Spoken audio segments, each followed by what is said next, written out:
Saludos mis mortales favoritos, Amos y Dalo Acosta por acá, y en esta ocasión traemos una entrega más de esta serie Palabras Griegas del Nuevo Testamento. Y para esta ocasión pues traemos una palabra que es muy usada y muy mal interpretada, dicho sea de paso, dentro de las congregaciones de fe. La palabra es hamartía, que traducimos como pecado.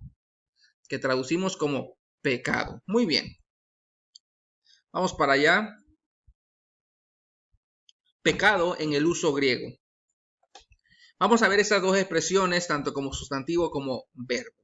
Hamartía es el sustantivo que traducimos pecado.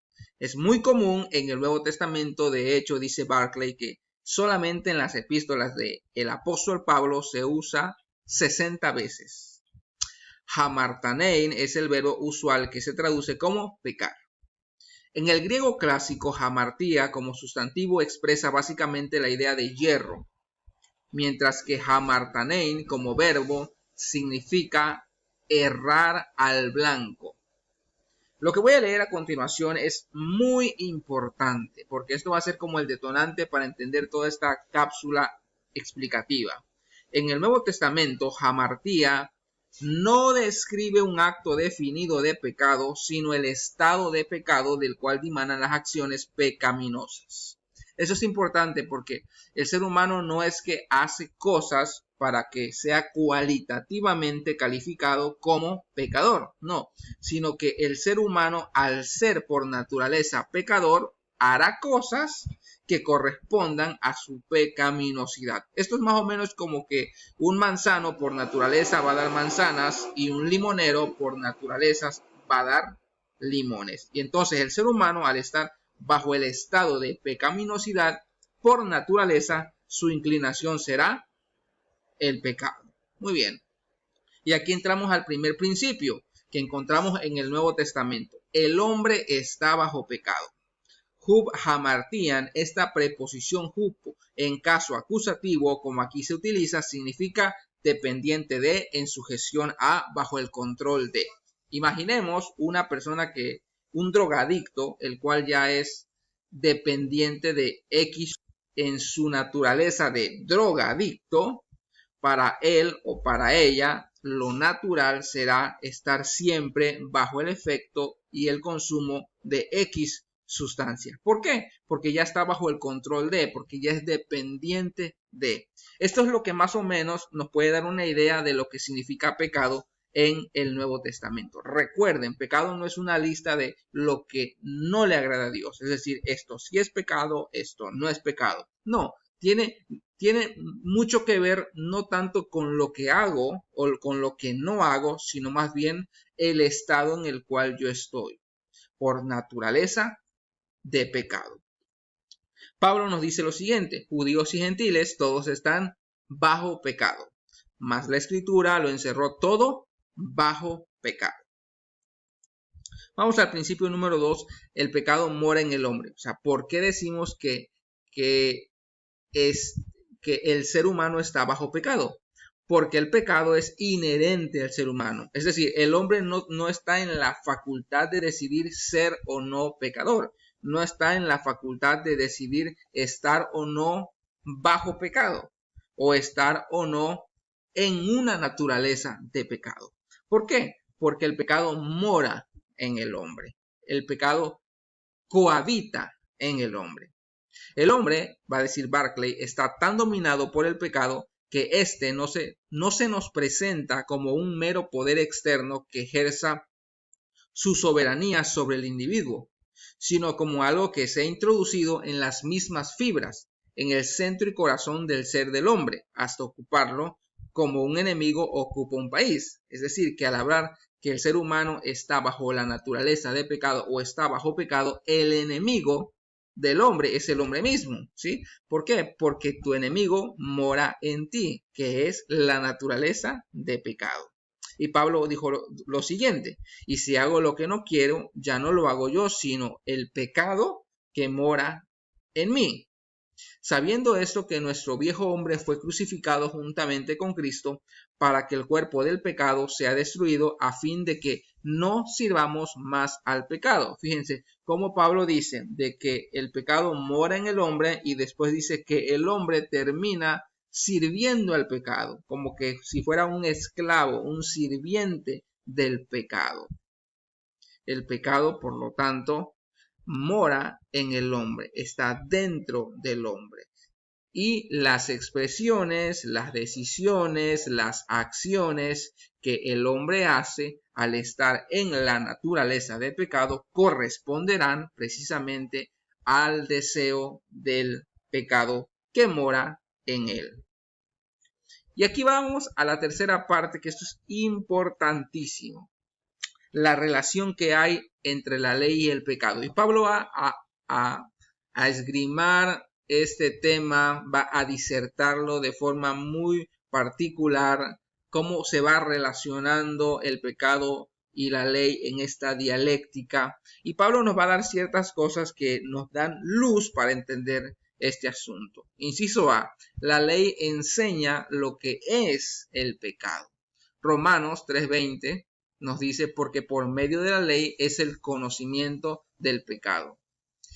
Esto es importante porque en el antiguo pacto, en el antiguo testamento, Dios revela, Dios da a conocer su ley, la que llamamos nosotros ley de Moisés, porque fue Moisés el legislador de esa ley en ese pacto. Entonces, Dios da a conocer su ley con un propósito muy especial, ¿sí? Recordemos que esto aparece dentro de un contexto de pacto, ¿sí? Entonces el pueblo de Israel de forma corporativa es el compañero de pacto de Dios, ¿sí? El pacto es entre dos, entre Dios y el pueblo de Israel. Pero el pueblo de Israel no es un compañero que está en las mismas circunstancias de Dios, sino que Dios es por naturaleza diferente al pueblo de Israel. Entonces la ley de Moisés o la ley de Dios, esta ley pone al hombre como si fuera la ley un espejo, pone al hombre frente a su incapacidad de ser un compañero de pacto fiel a Dios, leal a Dios. Vamos a ver reiteradamente cómo el pueblo de Israel transgrede, el pueblo de Israel quebranta la ley de Dios. El pueblo de Israel es incapaz de ser un compañero fiel a Dios. O en esta figura de Israel como la esposa de Dios, siempre termina siendo como adúltera, ¿verdad? Fornicando con otros pueblos, con otros dioses, etc. En ese sentido, la ley lo que hace es revela, da a conocer la incapacidad del hombre de servir a Dios, de amar a Dios, etc., de tener una relación con Dios correcta. Es decir, que la ley lo que hace es que pone al descubierto la naturaleza de pecado del hombre, la naturaleza de pecado que hay en el ser humano. ¿Cuál fue el propósito de la ley? Demostrar que el ser humano era pecador. Muy bien, la ley crea el pecado. Pablo va a decir, donde no hay ley, no se inculpa de pecado. El hombre no puede saber lo que es pecado mientras éste no haya sido definido. El hombre no puede ser culpable hasta que no existe una ley que lo determine. La ley tanto ha definido como ha creado el pecado. Si no hubiera ley, no habría pecado. Esto es importante porque la ley lo que hace es descubrir la naturaleza de Dios y descubrir la naturaleza del hombre, contrastando uno con el otro. Dios no es egoísta como lo es el hombre. Dios no es injusto como lo es el hombre, etcétera, y etcétera, ¿no? Por eso la ley va a ser siempre la antítesis por naturaleza del pueblo de Israel, y no solamente del pueblo de Israel, sino que de toda la especie y toda la raza humana, ¿sí? Dios se caracteriza por ser santo, precisamente por ser diferente en naturaleza al hombre.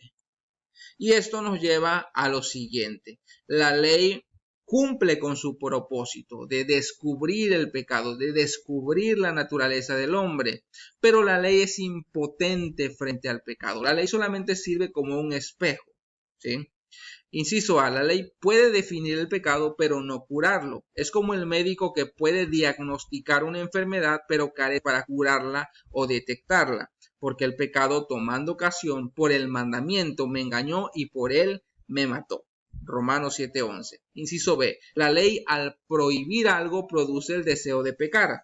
La ley hace atractivo eso mismo que prohíbe, mas el pecado, tomando ocasión por el mandamiento, produjo en mí toda codicia, porque sin la ley el pecado está muerto. Es decir, que la ley lo único que hace es ponernos frente a nuestra pecaminosidad, frente a nuestra naturaleza, que es contraria y es diferente a la naturaleza de Dios, y solamente nos pone de manifiesto una cosa: necesitamos un Salvador. ¿Por qué? Porque la ley demuestra que la relación con Dios es totalmente inalcanzable por naturaleza para el hombre. ¿Por qué? Porque el hombre no está en igualdad de condiciones con Dios. Es decir, que la ley, al demostrar que el hombre está en pecado, atestigua que el hombre necesita un intermediario para con Dios. Y entonces llegamos al meollo del asunto, o al problema del problema. El pecado lo único que hace es que engendra más pecado. El pecado endurece el corazón del hombre. El que comete una mala acción por primera vez, la experiencia de la vida demuestra que lo hace con una especie de estremecimiento de repugnancia, pero si la repite, la cometerá más fácilmente, y si insiste, cometer esa acción será para él la cosa más normal del mundo. Esto es como el drogadicto, ¿verdad? La primera vez que tiene un contacto con la droga puede que haya un atisbo de su conciencia que diga: esto que estás haciendo está mal, pero si cada vez lo hace con mayor frecuencia y con mayor frecuencia, llegará el momento que lo natural para él o para ella va a ser estar siempre bajo el efecto de la droga.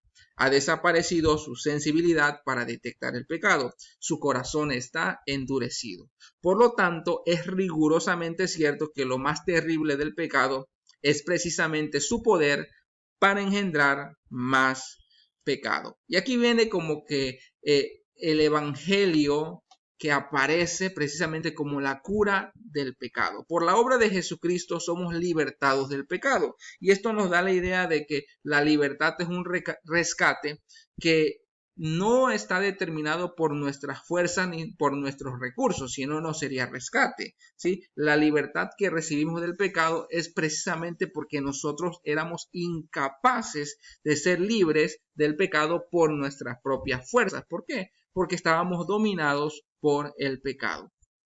Mas ahora que habéis sido libertados del pecado y hechos siervos de Dios, tenéis por vuestro fruto la santificación y como fin la vida eterna. Como podemos ver, el fruto de haber sido libertado del pecado es la santificación.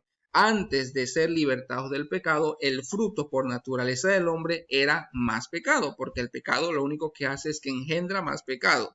El pecado incluso hace que deseemos el pecado. Por lo tanto, pecado más que hacer o no hacer algo, pecado es todo aquello que nos aleja de Dios. Lo único que nos acerca a Dios, el único intermediario entre Dios y los hombres es Jesús. Entre más cerca estemos de Jesús, más lejos estaremos de pecar. Porque este va a ser el desafío. La salvación en el Nuevo Testamento es tener la mente y el carácter de Cristo. Y esta es la obra del Espíritu Santo en nosotros. Muy bien, la bibliografía consultada pues sigue siendo Barclay, de la página 91 a la 96. Bueno, eso es todo y muchas gracias.